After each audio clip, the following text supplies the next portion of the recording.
Sa kaugnay na ulat, iniutos ni Pangulong Aquino sa mga kinaukulang ahensya ng pamahalaan na tiyakin ang maayos na trapiko. Ito'y habang ipinatutupad ang mahalagang infrastructure project sa Metro Manila.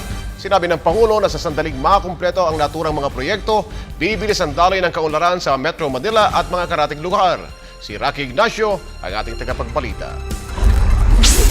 Inatasan ni Pangulo Aquino ang mga kinaukulang ahensya na isaayos na mabuti ang mga sistema upang maiwasan ang pagsisikip ng daloy ng trapiko kaugnay ng mahalagang infrastructure projects ng pamahalaan sa Metro Manila. In a meeting this morning, the President directed the Secretaries of DPWH, DOTC, and DILG and the Chairman of MMDA to fine-tune mitigation and remedial measures designed to minimize the citizens' inconvenience in coordination with DepEd, CHED, DOLE, and DTI.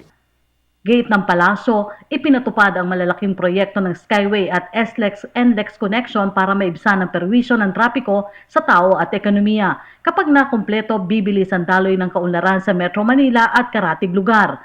Batay kasi sa report, umaabot sa 2 bilyong piso ang nawawala sa gobyerno dahil sa mabagal na daloy. Road. When completed, travel time from NLEX to SLEX will be reduced drastically from an average of 2 hours to less than 30 minutes.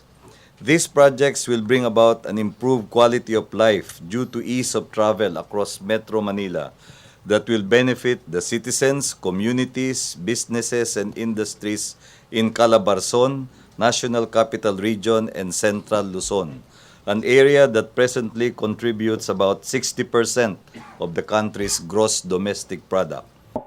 May ilang grupo ang umalma sa epekto ng pagsisikip ng trapiko sa kanilang kabuhayan, pero sa pag-aaral ng MMDA, umabot na sa 7% ang nabawas sa mga sasakyang dumaraan sa South Superhighway dahil sa paggamit ng alternatibong ruta. Paliwanag pa ng kalihim, hindi naman sabay-sabay ang konstruksyon ng mga proyekto. Construction of the other major projects, the NLEX-SLEX Connector Road, which follows the same alignment as Skyway Stage 3, will start in July this year. This means that there is ample time to make further adjustments. DPWH Secretary Rogelio Singson said efforts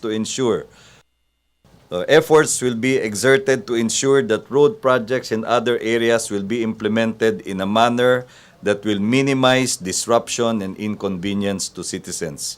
He pointed out that EDSA, which carries the heaviest volume of motor vehicles, will not undergo any major construction or repair. Those using this major artery will not be affected significantly. Naniniwala naman ang palasyo na marami ang handang magsakripisyo para sa pagtamo ng pangmatagalang benepisyo. Malinaw ang benepisyo na idudulot ng Skyway 3 at NLEX-SLEX Connector projects.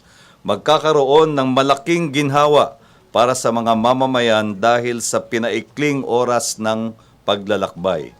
Ngunit bago natin makamit ang mga benepisyo, kailangan ng konting sakripisyo. Ayon sa isang salawikain, kapag may tiyaga, may nilaga.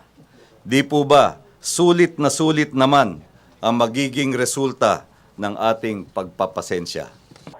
Sa kasalukuyan ay patuloy pa rin ang pag-aaral sa mungkahing 4-day work at school week. Ayon kay Coloma, nais ang Pangulo, matiyak na ang bawat hakbang ay hindi lilikha ng panibagong problema.